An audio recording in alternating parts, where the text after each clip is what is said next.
Hi everybody, so I decided to buy all games, those available at launch for the NeoGeo AES Plus, so I can give you gameplay and my opinion about all of these games. Even I actually also bought Metal Slug 1. I only played the first level just so I can show you some footage. I'm going to give you the highlights, aggregated of course from other places because I haven't experienced all of them, not to the degree that I can actually share a full opinion about these games. But you'll know what makes each game so special. And at the end, I'm going to share with you my ranking. So let's get the hype going and let's get started. Now, before we do that, take a few seconds to subscribe to my channel. Thanks for everybody who did. Let's begin. So first of all, Metal Slug. This is the absolute classic and it's coming. It's actually part of the anniversary edition. So if you buy the anniversary edition, you get it bundled in, the white version of it. But it is available as part of those available at launch. If you love action, run and gun games, this is just a must play, absolute classic. Next one, Shock Troopers, was never released for AES, for the home. It actually was an arcade and only released as MVS. In other words, MVS exclusive. But this is over. It's available now, and this is one of the reasons why this one probably going to be among those most popular top 3 games available at launch. This is a 8-way top and down run and gun shooter. He has some really cool mechanics, changing characters on the fly, dodge mechanics, auto melee. And even though there is a sequel, this one is preferred by fans. If you search online, you're going to find there are conversions. But again, this is finally a first original AES version of this game. Next one is Big Tournament Golf, or some know it as Neo Tough Masters. This is most probably highly likely to be the most popular game at launch. This is a masterpiece, it's a must-have game, even if you don't really kind of into sports game or golf games. I played it on PC just to try it out, and I absolutely just got addicted to it. Although there are no real players, all of the 6 players that you can choose are fictional. Each of them represent a country and possessing unique stats. Now, the reason this one gets so much hype is because this version uniquely includes the Scotland course, which was previously a Neo Geo CD exclusive. So not just that this game was so massive popular, this one has this particular course. This is going to skyrocket this popularity.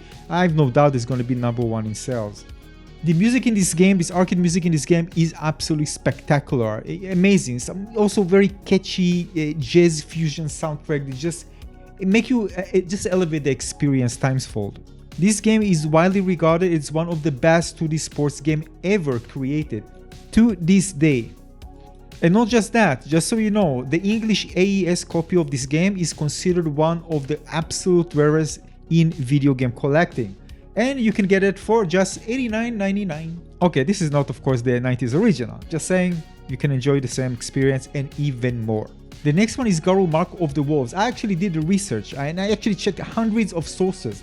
All this top ranking and all this stuff from blogs, from media website, from on Reddit, and this game was ranked, if you take aggregating all the data, first among all the games available for this platform. This is just one aggregation but by a Reddit user who also did an aggregation, but I also did mine and I got a similar result where Garou Mark of the Wolves is first. I actually did way more sources than this user, and the first one was Garou as well. Now of course I downloaded the PC to try it out and I was sold. I'm not really strong into fighting games, although the last time I was really into it was actually Xbox 360, but I always wanted to go back. How many of you want to go back and just go back to those games because you enjoyed them in the past, but then RPG just took the place in so many other multiplayer games and other games, and you really want to go back and play them? I think the best thing to do is just go and play this game, buy this game. First of all, it looks incredible. The animations there just blew me away.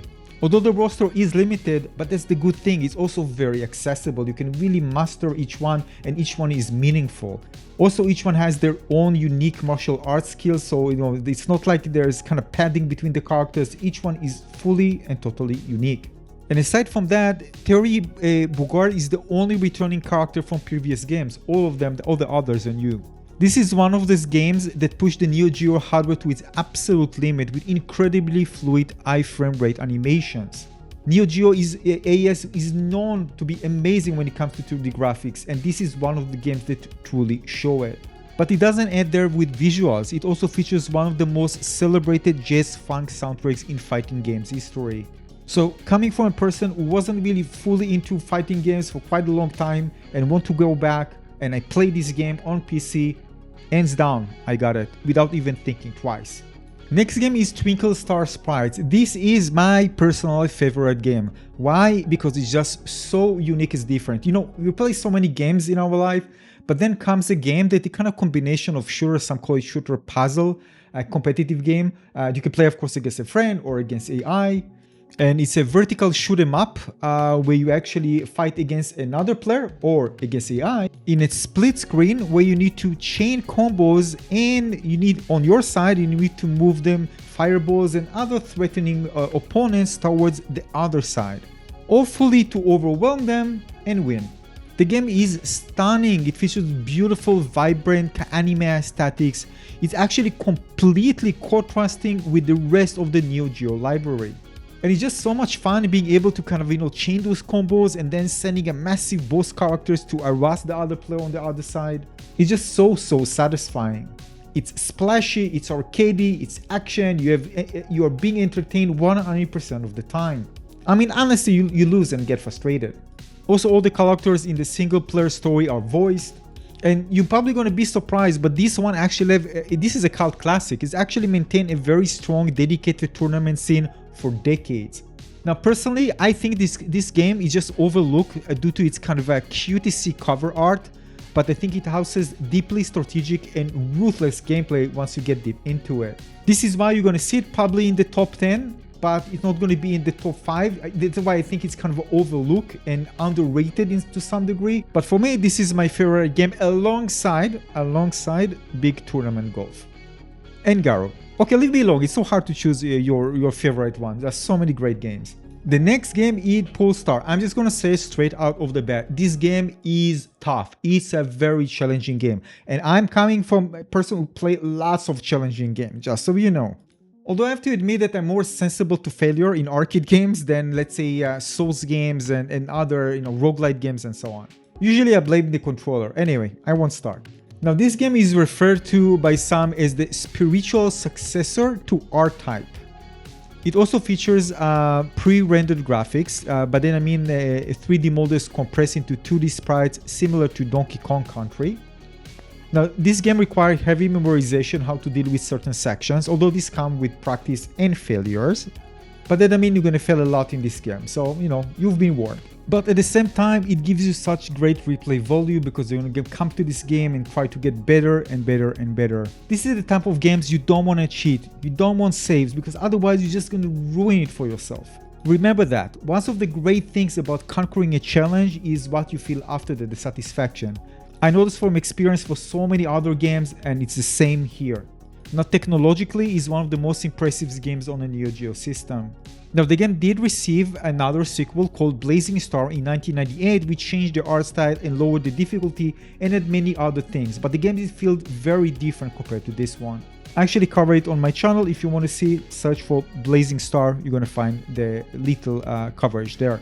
Now, this is another game called Magician Lord. This is another very brutal game, though this one and the previous one are probably the two most difficult games among the entire lineup. But of course, the most difficult thing is the one that we're actually playing against other players that are really good. But this is not the case here. Magician Lord is a side-scrolling dark fantasy game developed by ADK. The goal here is to finish the entire run, of course, in one setup. There are no saves or nothing like that, and if you fail, you're gonna start from the beginning. Now, the levels are large and are not linear. There's also hidden paths and multiple doors, so it can be confusing, especially at first.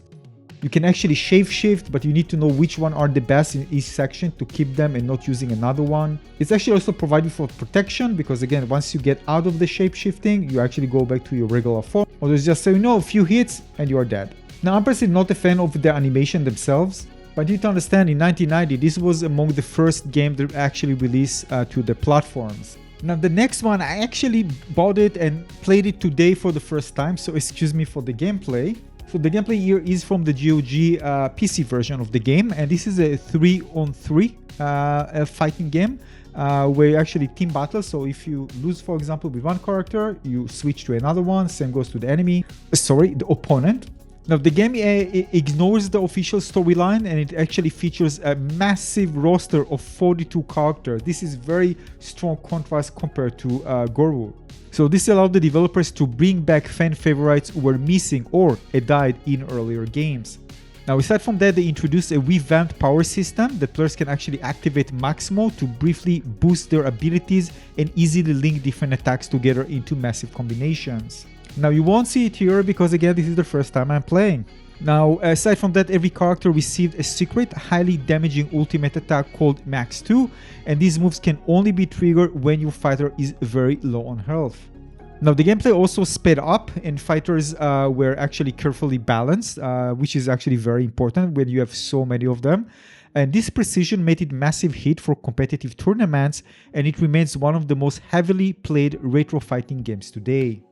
Samurai Shodown 5 Special. This is a game from 2004, and this is the last game that was released, from what I read, to the NeoGeo AES. This is one of those games that I tell you, this is for me personally a love at first sight. I just love this game so much. It's so different.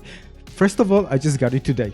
This is the first time I'm playing it here right now. I got it through Steam just to test it out. So first of all, it has historical significance, right? Because it was the final official game release for the original Neo Geo platform. It's also special because this is a heavily rebalanced and refined version of the original Samurai Shodown 5. Also, in terms of boss roster, it makes all the boss characters from the previous game fully playable.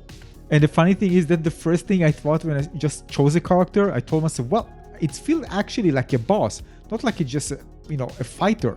Now, the original one was actually heavily censored in the last minute due to real-world tragedy in Japan. I don't think this one is, but correct me if I'm wrong.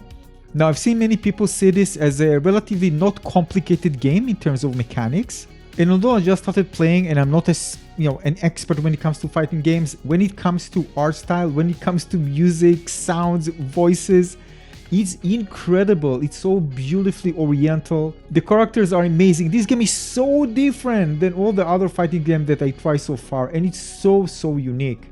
This is a game that just start having fun straight from the beginning. Bottom line, it's worth your attention, but I'm pretty sure other people have much more experience than me in fighting games will probably give you more information, hopefully in the comment section. Now, next one is Overtop from 1996. This is the least favorite of mine, I'm just saying, being honest here. It's a top-down isometric arcade racing game developed by ADK. So instead of separate lab-based tracks, the game features one massive seamless environment.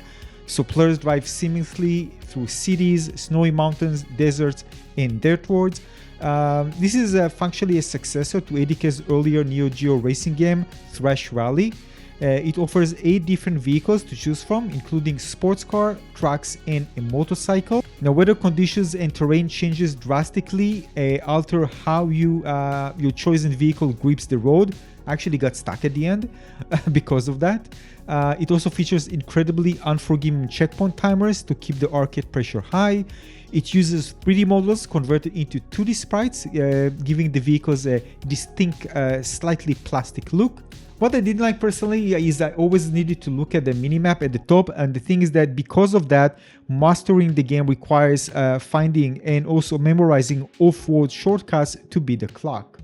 Now for my ranking, but listen, this is going to be, I haven't played all of them a lot of time to really give you very precise ranking, but based on my experience, I'm still going to give it to you. Some of them I play more than others. Alright, so again, this is a combination of what I read, what I experienced.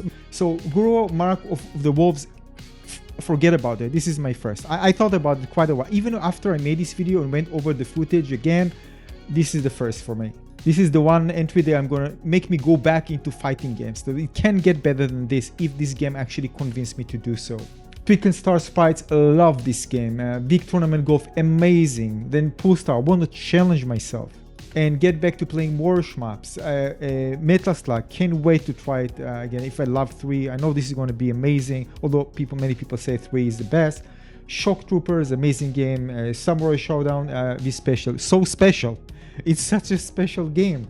The King of Fighters 2002, Magician Lord, and Overtop last. And that's it for this video. I hope you enjoyed this coverage.